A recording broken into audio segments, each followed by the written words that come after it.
Hi, welcome and thank you for taking the time to watch this presentation. I'd like to thank the organizers of this International Joint E-Conference. As you can see on the screen, the title of my presentation is Unlocking the Relationships Between Emotional Intelligence and Productivity.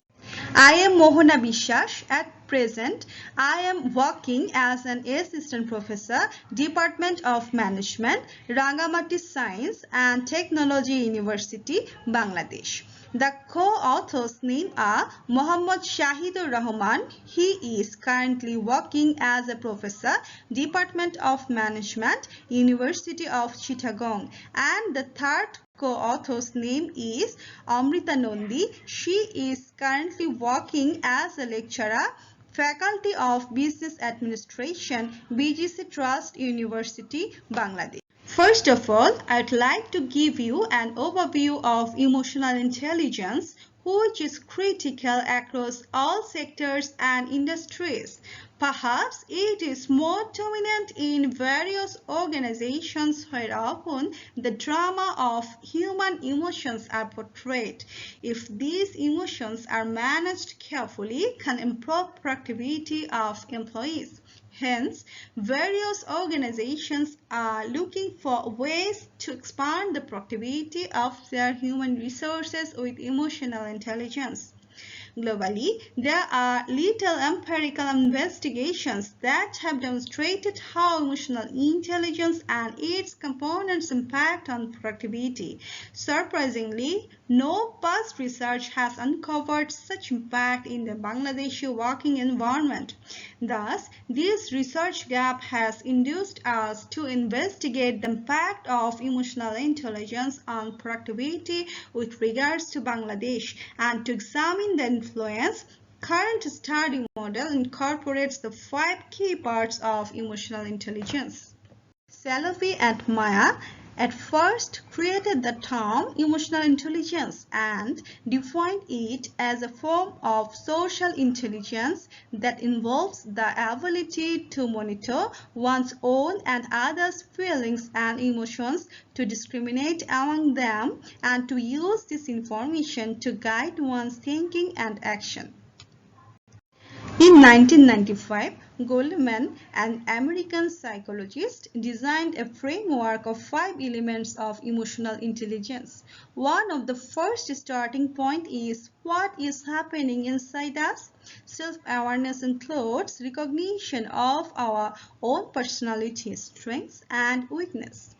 Self-regulation deals with controlling our distressful emotions to remain positive under pressure. Motivation means strong drive, desire, expectations to attain challenging objectives. Empathy is the ability to recognize the needs of others, take an active interest in them, and to respond to changes in their emotional states. Social skills refer to the ability to manage emotions in others for solving interpersonal conflicts. Next, I will focus on productivity, which is a fundamental part for attaining goals in organizations. It is associated with how well workers are satisfied with their job. The more satisfied they are, the more productive they are. Extensive studies have highlighted that emotional intelligence and its 5 components are the core ground of improving productivity.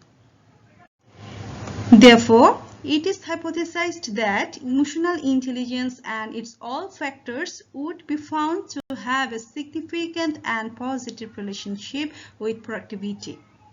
We have developed a hypothetical model for displaying the impact of emotional intelligence and its 5 key parts on dependent variable productivity. The target respondents of our study cover citizens of Bangladesh who are working in different organizations like manufacturing, merchandising, financial services, and others at the top, mid, and lower level of management in Chattogram region. In our research, printed questionnaires are distributed to 600 employees working in different organizations at various levels to acquire primary data from them. At last, we kept 412 usable reactions for our research. We used purposive sampling technique for collecting primary data.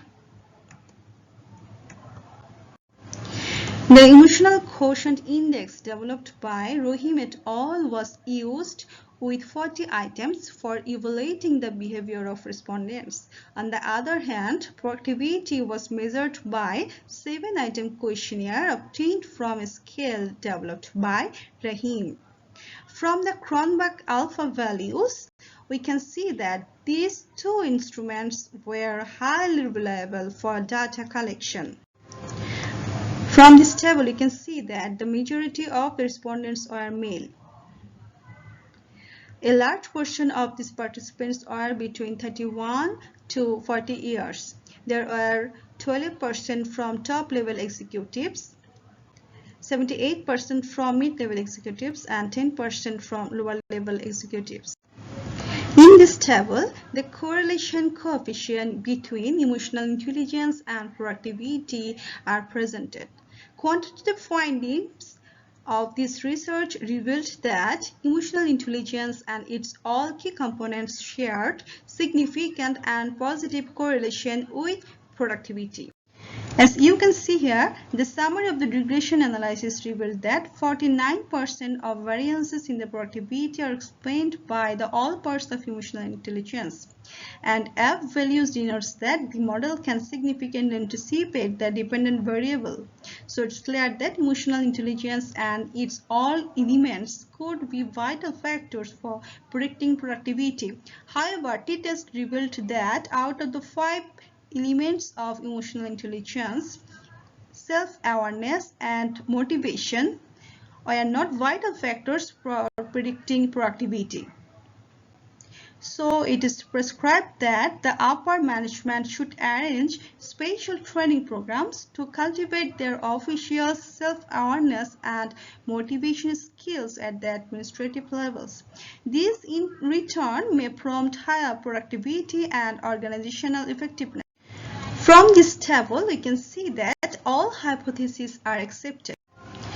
From the theoretical insight, a superior understanding of this study will provide a standard for linking emotional intelligence to productivity, which may enhance the current knowledge. From an applied perspective, these exclusive findings would be extraordinarily helpful to the top administration of any organization to learn and boost emotional competencies of their employees, which in turn will increase their productivity.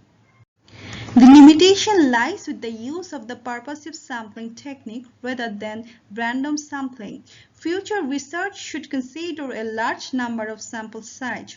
In addition, this study did not consider the mediating or moderating factors. Hence, future inquiry should plan to consider the impact of mediating variables to explore the link in order to facilitate a better understanding of the different variables being studied. So thank you for taking the time to listen to this presentation and have a good time.